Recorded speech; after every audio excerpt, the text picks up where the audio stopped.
सभी को नमस्कार। टारगेट विद करण में आपका स्वागत है। मैं हूं करण और आज हम पढ़ेंगे हरियाणा करंट अफेयर्स मार्च 2022 के कुछ महत्वपूर्ण पॉइंट्स को। ठीक है, तो चलिए करते हैं शुरू। सबसे जो पहला अपना पॉइंट बनता है मार्च 2022 में, वो है राज्य स्तरीय पोषण पुरस्कार। 2021-22 सत्र के लिए जो राज्य स्तरीय पोषण पुरस्कार हैं वो बांटे गए हैं जिलों को, और अपने को याद रखना है कि किस जिले को कौन सा पुरस्कार है वो मिला है। ठीक है, तो पहले स्थान पर इनमें जो रहा है वो रहा है मेवात। पहली चीज ये है कि ये क्यों दिए जाते हैं। जो बच्चे हैं और गर्भवती महिलाएं हैं उनमें पोषण के स्तर को सुधारने के लिए जिलों के अंदर जागरूकता अभियान है वो चलाए जाते हैं। ठीक है, वेन्स हैं, बसेज हैं, ग्रुप्स हैं, वो भेजे जाते हैं गांव के अंदर, शहरों के अंदर लोगों को जागरूक करने के लिए। इसी को बड़े स्तर पर कहा जाता है पोषण समारोह या राज्य स्तरीय पोषण कार्यक्रम। ठीक है, तो इसके तहत 2021-22 का जो सत्र है उसमें जो सबसे अच्छा काम किया है वो किस जिले ने किया है? मेवात ने। तो अपने को याद रखना है, राज्य स्तरीय पोषण पुरस्कार 2021-22 में प्रथम स्थान पर कौन सा जिला रहा है? तो मेवात रहा है। ठीक है, दूसरा स्थान रहा है फरीदाबाद का और तीसरा स्थान रहा है आपका पलवल के अंदर। मेवात क्या है? हरियाणा का सबसे पिछड़ा जिला है। यहाँ से जो क्वेश्चन बनता है वो ये बनता है कि सबसे कम साक्षरता वाला जिला कौन सा है? आपका मेवात है। परंतु सबसे ज़्यादा लिंगानुपात वाला जिला आपका कौन सा है? तो मेवात है। ठीक है, साक्षरता में कम है और लिंगानुपात में सबसे ज़्यादा है। इसके बाद जो अगला पॉइंट अपना बनता है वो है हरियाणा एग्रीकल्चर यूनिवर्सिटी हिसार से। यहाँ पर एक लैब स्थापित की गई है। कौन सी? Speed breeding and micro metrology lab. ठीक है, क्वेश्चन सीधा ही पूछा जा सकता है कि हरियाणा के किस संस्थान में speed breeding and micro metrology lab है वो स्थापित की गई है? तो आंसर हो जाएगा आपका HAU Hisar, Haryana agriculture university Hisar. होती क्या है स्पीड ब्रीडिंग? तो जैसे किस्म बनानी है किसी खेती की, जैसे चावल की किस्म बनानी है, तो चावल की कोई नई किस्म बनानी है तो उसके लिए आपको 8 से 10 चावल की फसल है वो लेनी पड़ेगी, और एक साल में एक फसल होती है तो 8 से 10 साल लगेंगे वैज्ञानिकों को एक नई किस्म को विकसित करने के लिए। परंतु इस स्पीड ब्रीडिंग तकनीक के अंतर्गत वो एक साल के अंदर 2 से 3 फसलें या कई बार 3 से 4 फसलें भी ले सकते हैं सेम किस्म की। ठीक है ना, यहाँ पर टेम्परेचर, जो क्लाइमेट, सब कुछ है वो कंट्रोल किया जाता है वैज्ञानिकों के द्वारा। और इससे जो आपका प्रोसेस है जो 8 से 10 साल के अंदर कंप्लीट होना था, जो रिसर्च आपकी 8 से 10 साल में कंप्लीट होनी थी, वो आपकी 2 से 3 साल के अंदर खत्म हो जाती है और नई किस्में हैं वो विकसित कर ली जाती है। ठीक है, तो ये होता है इस रिसर्च लैब के अंदर। अगला जो पॉइंट है वो है रीटा रानी। ये क्या? एक हेल्थ वर्कर है, हॉस्पिटल की कर्मचारी है, अंबाला की ये रहने वाली है। इनको सम्मानित किया गया है international award of vaccination. International award of vaccination Ambala की रहने वाली रीटा रानी को दिया गया है। किसके द्वारा? Central health minister Mansukh Mandaviya के द्वारा दिया गया है। ये जो मनसुख मांडविया है हेल्थ मिनिस्टर सेंटर के, ठीक है ना, यानी केंद्रीय स्वास्थ्य मंत्री हैं। हरियाणा के कौन हैं? तो अनिल विज हो जाएंगे। इन्होंने क्या किया था, लगभग सभी राज्यों के प्रमुख जो हेल्थ वर्कर थे जिन्होंने अच्छा वैक्सीनेशन में कार्य किया था, ज़्यादा से ज़्यादा लोगों को वैक्सीनेट किया था, उनको दिल्ली बुलाकर सम्मानित किया था। ठीक है, तो उसी में रीटा रानी भी शामिल थी जिनको ये पुरस्कार मिला है अवार्ड ऑफ वैक्सीनेशन के लिए। ठीक है, अगला जो पॉइंट है वो है अपने पास सिरसा जिले की एक महिला है विमला सिवर। इनको सम्मानित किया गया है सोशल वर्कर अवार्ड 2021-22 से। बस सीधा सा इतना ही याद रखना है, हरियाणा की किस महिला को सोशल वर्कर अवार्ड 2021-22 से सम्मानित किया गया है? तो विमला सिवर को। ठीक है, कौन करेगा? तो सीधी सी बात है, महिला एवं बाल विकास विभाग के द्वारा इनको सम्मानित किया गया है। महिला एवं बाल विकास विभाग की मंत्री कौन है? तो कमलेश ढांडा, जो कलायत से विधायक है। इसके बाद एग्रीकल्चर यूनिवर्सिटी हिसार को एक और पुरस्कार मिला है सर्वश्रेष्ठ अनुसंधान केंद्र अवार्ड 2021-22। इन्होंने जो बाजरा पर रिसर्च की है, यूनिवर्सिटी ने जो नई किस्म विकसित की है बाजरा की, उसके लिए जो इनका बाजरा का अनुभाग है, जो सेंटर है बाजरा का यूनिवर्सिटी के अंदर, उसको सर्वश्रेष्ठ अनुसंधान केंद्र 2021-22 के सम्मान से सम्मानित किया गया है। और किसने ये पुरस्कार दिया है, तो ये भारतीय कृषि अनुसंधान परिषद नई दिल्ली के द्वारा दिया गया है। हरियाणा में लिंगानुपात है, ये एक बड़ी समस्या है। लिंगानुपात हमारा बहुत कम है दूसरे राज्यों की बजाय, तो सरकार प्रयास कर रही है लिंगानुपात को बढ़ाने की। यहाँ आपको क्या याद रखना है कि 2021 के अंदर लिंगानुपात में सुधार है वो दर्ज किया गया है। मैं आपको यहाँ ये नहीं बता रहा कि 20 में कितना रहा है, 21 में कितना रहा है, क्योंकि विभेद होता है। सेंटर की जो हेल्थ मिनिस्ट्री होती है और स्टेट की हेल्थ मिनिस्ट्री होती है, उनके बीच आंकड़ों में गैप होता है, इसलिए क्वेश्चन जो आपके बनते हैं वो ज़्यादातर 2011 की जनगणना से बनते हैं, या जिस वर्ष पिछली जो जनगणना होती है उससे बनते हैं। तो 2021 में लिंगानुपात में सुधार सबसे ज़्यादा किस जिले के अंदर दर्ज किया गया है, तो रोहतक जिले के अंदर दर्ज है वो किया गया है। 945 महिलाएं 1000 पुरुषों के अनुपात में यहाँ पर दर्ज की गई हैं, ठीक है, या इतनी बच्चियों का जन्म हुआ है, आप सीधी सी बातों में समझ सकते हैं। दूसरा स्थान मिला है चरखी दादरी को और तीसरा स्थान आपका मिला है जींद में, ठीक है ना। तो अपने को याद रखना है 2021 में सबसे ज़्यादा लिंगानुपात में सुधार किस जिले के अंदर हुआ है, तो वो हुआ है आपका रोहतक के अंदर। झज्जर के अंदर एक स्टेडियम है जिसका नाम है जहां आरा बाग स्टेडियम। इसका नाम बदलकर कर दिया गया है महर्षि दयानंद सरस्वती के नाम पर। कौन थे महर्षि दयानंद सरस्वती? आर्य समाज के संस्थापक थे, ठीक है ना। आर्य समाज के संस्थापक थे महर्षि दयानंद सरस्वती। इनका मूल नाम था मूलशंकर और ये टंकारा गुजरात के रहने वाले थे। क्वेश्चन ज़्यादा इनसे जो पूछे जाते हैं वो ये है कि वेदों की ओर लौटो, ये नारा किसने दिया, तो ये नारा महर्षि दयानंद सरस्वती ने दिया था। इसके अलावा एक क्वेश्चन और बनता है, सत्यार्थ प्रकाश किसकी रचना है, तो दयानंद सरस्वती ने ही सत्यार्थ प्रकाश की रचना है वो की थी। यमुनानगर में एक वन अनुसंधान केंद्र है वो बनाया जाएगा। क्लेसर के जंगल कहाँ है, यमुनानगर के अंदर है। अगला जो पॉइंट है वो है सुमन देवी, ये यमुनानगर की एक सरपंच है। यमुनानगर में एक गांव है जिसका नाम है शहजाद वाला, उस गांव की ये सरपंच है। इनको बहन सन्नो देवी पंचायती राज अवार्ड से सम्मानित है किया गया है। बहन सन्नो देवी कौन थी? हरियाणा की पहली विधानसभा स्पीकर थी श्रीमती सन्नो देवी। इन्हीं के नाम पर पंचायती राज के अंदर ये पुरस्कार है वो दिया जाता है। राशि कितनी है? 1 लाख रुपए। 1 लाख रुपए की राशि है वो बहन सन्नो देवी पंचायती राज अवार्ड में दी जाती है। पहले 51,000 होती थी, इसको बढ़ा के फिर कर दिया गया 1 लाख रुपए। इसकी शुरुआत हुई थी 2010 के अंदर। और सुमन देवी को क्यों दिया गया है? ये जो शहजाद वाला गांव है ना, इसके अंदर लगभग 38 एकड़ भूमि थी पंचायत की, जो बिल्कुल बंजर थी। इन्होंने वहाँ पर पौधे लगाए और खासकर आम वगैरह के जो फलदार पौधे हैं वो लगाए। इससे पंचायत को इनकम भी होगी और जो आपके पशु पक्षी हैं, खासकर जो पक्षी हैं, उनको नए घोंसले मिलेंगे, नई जगह मिलेगी, नए पेड़ मिलेंगे जहाँ वो रह सकते हैं, ठीक है ना। यानी पर्यावरण के लिए इन्होंने बहुत अच्छा कार्य किया है, जिसके लिए इनको सम्मानित है वो किया जा रहा है। मुख्यमंत्री ने 5 मार्च को गरीब परिवारों के लिए मुख्यमंत्री शत उद्यमी योजना आरंभ करने की घोषणा ये की है। जो गरीब परिवार के व्यक्ति हैं उनको अपना उद्यम, अपने उद्योग, अपना जो काम धंधा है वो स्थापित करने के लिए सरकार है वो सहयोग देगी। वर्ल्ड रेसलिंग रैंकिंग है ये जारी की गई है, विश्व स्तर पर ये रैंकिंग है वो जारी की जाती है। इसमें हरियाणा के जो 2 पहलवान हैं वो भी शामिल है रैंकिंग में।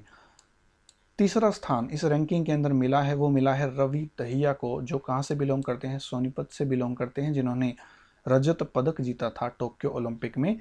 और छठा स्थान मिला है आपका बजरंग पूनिया को, जो कहाँ से बिलोंग करते हैं? झज्जर से बिलोंग करते हैं। महिला दिवस पर बहुत सारे पुरस्कार बांटे गए थे, उन्हीं में से गीता देवी जो पानीपत की रहने वाली है, इनको सर्वश्रेष्ठ आंगनवाड़ी वर्कर अवार्ड है वो दिया गया था। किसने दिया था कहने की बात नहीं है, महिला एवं बाल विकास विभाग की तरफ से ये सारे पुरस्कार हैं वो बांटे गए थे। हरियाणा जबरन धर्म परिवर्तन विरोधी कानून है, ये पास कर दिया गया 23 मार्च 2022 को हरियाणा की विधानसभा के द्वारा, और ऐसा करने वाला हरियाणा देश का 7वां राज्य हो गया है। किसी को जबरदस्ती लोभ लालच देकर या विभिन्न तरह से उत्पीड़ित करके अगर उसका धर्म परिवर्तन किया जाता है तो वो अब एक दंडनीय अपराध होगा, और इसी से संबंधित ये कानून है वो बनाया गया है, ठीक है। रोहतक की एक खिलाड़ी है तन्नू गुलिया, इन्होंने क्या किया है? उज्बेकिस्तान में आयोजित जूनियर एशियन तलवारबाजी प्रतियोगिता में रजत पदक है वो जीता है, सिल्वर मेडल जीता है तन्नू गुलिया ने उज्बेकिस्तान में आयोजित तलवारबाजी प्रतियोगिता में, और ये एशियन लेवल की थी। सोनीपत में एक गांव है खानपुर कला, फेमस है किसी एक संस्थान के लिए। कमेंट करके आपको ये बताना है कि खानपुर कला है वो किस संस्थान के लिए प्रसिद्ध है। इसी गांव के अंदर टेरिकोटा की एक प्रतिमा मिली है, एक मूर्ति मिली है। टेरिकोटा क्या होती है? आग में पकाई गई मिट्टी। मिट्टी को अच्छी तरह से जब आग में पकाया जाता है तो वो ऐसी बन जाती है कि जल धारण की जो क्षमता है वो उसकी बढ़ जाती है, गलती नहीं है वो आसानी से, या गलती ही नहीं है ये कह सकते हैं, और उसकी जो क्षरण की खत्म होने की जो अवधि है वो भी बढ़ जाती है, ठीक है ना। तो टेरिकोटा की बहुत सारी चीज़ें बनाई जाती है, आज भी बहुत सारे मटके वगैरह, मूर्तियाँ वगैरह बनाई जाती है। तो शुंग कालीन एक महिला की मूर्ति है वो मिली है खानपुर कला सोनीपत से। शुंग है ना, शुंग ये मौर्यों के बाद आए थे। पुष्यमित्री शुंग जो थे उन्होंने इस वंश की स्थापना की थी, ठीक है। एक गांव है हाबड़ी, ये कैथल के अंदर पड़ता है। यहाँ पर मुख्यमंत्री ने international size synthetic hockey field का उद्घाटन किया है, ठीक है ना। एक हॉकी का मैदान है वो बनाया गया है, और ये जो इंटरनेशनल लेवल का कोई मैदान होता है हॉकी का, उस स्तर का है, उस लेवल का है। सोनीपत की है एक महिला कह सकते हैं, खुशी दहिया। इन्होंने वीपीआर मिस इंडिया खिताब 2022 से ये जीता है। गुरुग्राम के नवीन गर्ग ये सीए हैं, इनको northern India regional council of chartered accountant का चेयरमैन है वो नियुक्त किया गया है। सीए की जो संस्था है ना, उसका जो उत्तरी क्षेत्र है, जो नॉर्दर्न इंडिया है, उसकी जो रीजनल कमेटी है उसका चेयरमैन बनाया गया है नवीन गर्ग को, जो कहाँ के रहने वाले हैं? गुरुग्राम के रहने वाले हैं। 2021-22 का सर्वश्रेष्ठ विधायक, ठीक है ना। विधानसभा में टोटल कितने विधायक होते हैं? 90 विधायक होते हैं। तो हर साल उनमें से सर्वश्रेष्ठ विधायक चुना जाता है, उसकी कार्यप्रणाली, उसके द्वारा पूछे गए सवाल या उसकी उपस्थिति के आधार पे। 2 अब की बार चुने गए हैं सर्वश्रेष्ठ विधायक, जिनमें से पहले हैं नीरज शर्मा, ये फरीदाबाद एनआईटी क्षेत्र से विधायक हैं, और दूसरी श्रीमती निर्मल रानी, ये गन्नौर से विधायक हैं। मोस्ट इंपॉर्टेंट क्वेश्चन है, इसको याद रखना है। सत्र 2021-22 के लिए किनको सर्वश्रेष्ठ विधायक चुना गया है? तो निर्मल रानी और नीरज शर्मा, ठीक है। भावना सैनी हिसार की रहने वाली है। मुख्यमंत्री ने इनको कल्पना चावला अवार्ड से सम्मानित किया गया है, और इसकी राशि है 51,000, ठीक ना। कल्पना चावला को कौन नहीं जानता, तो इन्हीं के नाम पे पुरस्कार की शुरुआत की गई थी, और अब की बार ये पुरस्कार भावना सैनी को दिया गया है। ये जो सारे अवार्ड है ना, ये लगभग 8 मार्च को दिए जाते हैं महिला दिवस के अवसर पर। इसकी राशि याद रखनी है, इसकी 51,000 है, और जो बहन सन्नो देवी थी उसकी राशि 1 लाख रुपए है। रोहतक के एक शख्स हैं जिनका नाम है ध्रुव, इन्होंने गोल्ड मेडल जीता है किसमें? स्टार्स वुशु इंटरनेशनल चैंपियनशिप में। वुशु एक खेल होता है, और ये आयोजित हुई थी मास्को, रूस के अंदर, ठीक है ना। तो रूस के अंदर ये प्रतियोगिता आयोजित हुई थी, इसमें ध्रुव ने क्या जीता है? गोल्ड मेडल है वो जीता है। हरियाणा विज्ञान रत्न पुरस्कार 4 लाख रुपए की राशि इसके तहत दी जाती है। इस बार ये दिया जाएगा डॉक्टर चेतन प्रकाश और डॉक्टर इलोरा सेन को। सेम याद कर लेना है अपने को कि डॉक्टर चेतन प्रकाश और डॉक्टर इलोरा सेन है, इसको हरियाणा विज्ञान रत्न पुरस्कार दिया जाएगा। राशि कितनी है? 4 लाख रुपए। देखो, करंट अफेयर्स होते हैं ना, ये बहुत सारे होते हैं, इनमें बहुत सारे आंकड़े होते हैं, बहुत सारे नाम्स होते हैं। एक बार आप इनको पढ़ोगे और 1-2 दिन बाद देखोगे कि आप अधिकांश चीज़ें हैं वो भूल गए हैं, ठीक है ना। और ये ऐसा करंट अफेयर में होता ही होता है। करंट अफेयर कोई एक्यूरेट चीज़ नहीं है। आप 10 से 20% चीज़ें हैं वो एक्यूरेट याद रख सकते हैं, बाकी चीज़ें आपके काम आती है ऑप्शंस के अंदर। एक बार आपने अच्छे से चीज़ को पढ़ ली, और जब आपने क्वेश्चन को पढ़ा और जब आपने ऑप्शन को देखा, तो अगर आपने अच्छे माइंड्स में, अच्छे स्टेट ऑफ माइंड में उस चीज़ को पढ़ा है, उस चीज़ को सुना है, तो आपका जो सबकॉन्शियस माइंड होता है, अंतचेतन मस्तिष्क होता है, वो आपको बता देता है कि इसका सही आंसर ये है। इसलिए पढ़ते समय हमेशा शांति रखनी चाहिए। अगर आप हड़बड़ी रखोगे तो चीज़ें आपके दिमाग से निकल जाएगी, ठीक है ना। फिर वो लिप रीडिंग ही बचेगा, कंटेंट है वो आपके दिमाग में नहीं बैठेगा, ठीक ना। ये रट्टा मारने की चीज़ नहीं है। बस आराम से इनको पढ़ो और दिमाग को, जो आपका अंतचेतन मस्तिष्क है, उसको ग्रहण करने का समय दो, ठीक है ना। अगर आप समय समय पर इन चीज़ों का रिवीजन करते हैं तो वो चीज़ें ज़्यादा से ज़्यादा आपके दिमाग के अंदर सेव हो जाते हैं, और समय आने पर वो दिमाग आपको बता देता है कि इस चीज़ का आंसर क्या है, ये है। गुरुग्राम जिले की एक खिलाड़ी है जिसका नाम है रेनू काद्यान। इन्होंने गोल्ड मेडल जीता है किसमें, मास्टर्स विश्व कप प्रतियोगिता के अंदर, और ये जो प्रतियोगिता है ये ओमान के अंदर हुई थी। ठीक है, ओमान एक देश है। देश का पहला हाइड्रोजन प्लांट है वो कहाँ लगाया जाएगा, जींद के अंदर। मोस्ट इंपोर्टेंट क्वेश्चन है, अगर पूछ लिया जाए कि हरियाणा का पहला हाइड्रोजन प्लांट है ये कहाँ लगाया जाएगा, या देश का पहला हाइड्रोजन प्लांट है ये कहाँ लगाया जाएगा, जींद में लगाया जाएगा। हाइड्रोजन है ना, इसे भविष्य का ईंधन कहा जाता है। ठीक है ना, फ्यूचर का फ्यूल है क्या हाइड्रोजन। हाइड्रोजन पे चलने वाले वाहन हैं वो अगली सदी के अंदर या आगे आने वाले समय के अंदर दिखाई देंगे, और अभी से इनके ऊपर रिसर्च शुरू हो गई, और बहुत सारे ऐसे प्रोटोटाइप हैं वो बन भी चुके हैं जो हाइड्रोजन के ऊपर चलते हैं।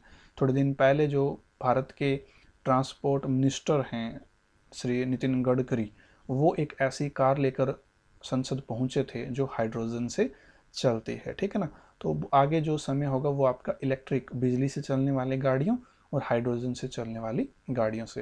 हाइड्रोजन की एक बड़ी समस्या है कि ये तेज़ी से जल रहा है, ब्लास्ट होने का खतरा है ना वो ज़्यादा रहता है, तो यही एक समस्या है और इसी को सॉल्व करना है वैज्ञानिकों के द्वारा। साइबर अलर्ट डे है वो मनाया जाएगा हरियाणा में हर महीने के पहले बुधवार को। जो फर्स्ट बुधवार होगा, पहला बुधवार होगा हर महीने का, वहाँ मनाया जाएगा आपका cyber alert day. Cyber alert day से मतलब क्या हो गया, तकनीकें बढ़ रही है, आपके हाथ में मोबाइल है, उसका टाइमिंग है वो बढ़ रही है, ज़्यादा से ज़्यादा आप मोबाइल का, कंप्यूटर का, लैपटॉप का यूज कर रहे हैं। इसी के साथ खतरा बढ़ रहा है मालवेयर्स का, स्कैम्स का। ठीक है ना, रोज़ हम अखबारों में पढ़ते हैं आपकी आईडीज़ हैं वो हैक हो जाती है, मिसयूज़ किया जाता है, पैसे बैंक से निकाल जाते हैं। तो ये सारी चीज़ें क्या आती हैं, ये साइबर अपराध है, तकनीकी अपराध है, और इनसे बचने के लिए सरकार है वो जागरूक करेगी महीने के पहले बुधवार को। ठीक है, हार्दिक मक्कड़ हरियाणा के खिलाड़ी हैं, इन्होंने स्पेन में आयोजित Spanish para badminton international tournament में एक रजत और एक कांस्य पदक है वो जीता है। ठीक है ना, 2 मेडल इन्होंने जीता है, एक सिल्वर और एक ब्रॉन्ज लेवल्स के। ठीक है ना, 2 कैसे जीते हैं, अलग अलग लेवल्स के अंदर। ठीक है ना, लेवल 1 और लेवल 2 के अंदर। सचिन डेकवाल ये फरीदाबाद के रहने वाले खिलाड़ी हैं, इन्होंने दुबई में आयोजित WBC Asia title continental championship का खिताब है वो जीता है। हरियाणा राज्य हैंडबॉल एसोसिएशन का अध्यक्ष किसे बनाया गया है, दिग्विजय चौटाला को बनाया गया है। जो अधिकांश संगठन है ना खेलों के, उनके जो प्रमुख होते हैं वो क्या होते हैं, राजनीतिक व्यक्ति होते हैं। उनको खेलों से कोई खास मतलब नहीं होता, बस पोजिशनिंग होती है कि ये पोजीशन इस व्यक्ति के पास है। तो याद रखना है, हैंडबॉल एसोसिएशन स्टेट की है, उसके चेयरमैन कौन बने हैं, दिग्विजय चौटाला बने। हरियाणा राज्य का पहला कौशल वृद्धि केंद्र कहाँ बनाया जाएगा, उचाना खुर्द के अंदर बनाया जाएगा, जींद के अंदर। जींद के अंदर है उचाना खुर्द, यहाँ पर हरियाणा का पहला कौशल वृद्धि केंद्र है ये बनाया जाएगा। दमदमा गांव फेमस है अपनी झील के लिए, ये कहाँ है, गुरुग्राम के अंदर है, और यहाँ पर आपका बनाया जाएगा एडवेंचर पार्क। ठीक है ना, जहाँ पर खेल्स होंगे, इस तरह से पर्यटक हैं वो जाएंगे, एंजॉय करेंगे। रोहतक की एक खिलाड़ी है जिसका नाम है सुहाना सैनी, इन्होंने दोहा में आयोजित world table tennis youth contender प्रतियोगिता में गोल्ड मेडल है वो जीता है। दोहा आपका कहाँ है, कतर के अंदर, कतर की राजधानी है दोहा। हिसार में बनेगा देश का पहला drone testing centre, heli hub बनाया जा रहा है हिसार को। अगर क्वेश्चन आ जाए ना किस जिले को हेली हब के रूप में विकसित किया जा रहा है, तो वो होगा आपका हिसार। यहाँ पर आपका कार्गो एयरपोर्ट होगा, आपकी टैक्सीज, एयर टैक्सी शुरू की गई है। ठीक है ना, और मेडिकल सेक्टर का एक बड़ा हब बनेगा, मेडिसिटी बनाने के रूप में घोषित की गई है हिसार। ठीक है, तो इन सारे क्वेश्चंस का आंसर क्या हो जाएगा, हिसार हो जाएगा। हेलीकॉप्टर हब अगर आ जाए ना तो उसका गुरुग्राम हो जाएगा। ठीक है ना, हेलीकॉप्टर वाला गुरुग्राम होगा, और विमान, कार्गो, इन सब चीज़ों का क्या होगा, आपका आंसर हिसार होगा। सुमित अंतिल पैरा ओलंपिक के खिलाड़ी हैं, इन्होंने मेडल भी जीता था पैरा ओलंपिक में। इनको बेस्ट पैरामेल स्पोर्ट्स पर्सन का अवार्ड है ये मिला है। ठीक है ना, आज का जो आखिरी पॉइंट है वो है अपना 35वां अंतर्राष्ट्रीय सूरजकुंड मेला। ये 19 मार्च से लेकर 4 अप्रैल तक आयोजित किया गया था। सहयोगी देश होता है एक इसमें, और एक सहयोगी राज्य होता है जिनको अपने को याद करना होता है, क्वेश्चन यहीं से आता है। तो उज्बेकिस्तान इस बार क्या है, सहयोगी देश है, और पिछली बार भी उज्बेकिस्तान था। ठीक है ना, पिछली बार 2021 में आयोजित नहीं हुआ था, 2020 के अंदर आयोजित हुआ था, जो आपका 34वां था। 34वां 2020 में आयोजित हुआ था और इसमें सहयोगी देश उज्बेकिस्तान था और इस बार भी उज्बेकिस्तान है। अब की बार जो सहयोगी राज्य है वो आपका जम्मू एंड कश्मीर है और जो 34वें में थे वो था आपका हिमाचल प्रदेश। ठीक है ना, 34वें में क्या था आपका हिमाचल प्रदेश था। और बेसिक सी बातें हैं, राष्ट्रपति इसका उद्घाटन करते हैं, राज्यपाल यहाँ पर जाते हैं, मुख्यमंत्री जाते हैं, ये बेसिक सी बातें हैं, इनसे क्वेश्चन है वो नहीं पूछा जाता। ठीक, तो ये कुछ मोस्ट इंपॉर्टेंट क्वेश्चन थे जो आपके मार्च 2022 से हरियाणा करंट अफेयर के बनते हैं। अगले वीडियो में हम कुछ और इंपॉर्टेंट चीज़ों को पढ़ेंगे। अगर आपको ये वीडियो अच्छा लगता है इसको लाइक करें, अपने फ्रेंड्स के साथ शेयर करें। अगर इस चैनल को अभी तक सब्सक्राइब नहीं किया है तो ये काम आज और अभी इसे क्षण कर लीजिए। अपनी तैयारी है वो जारी रखिए। आप सबका बहुत बहुत धन्यवाद।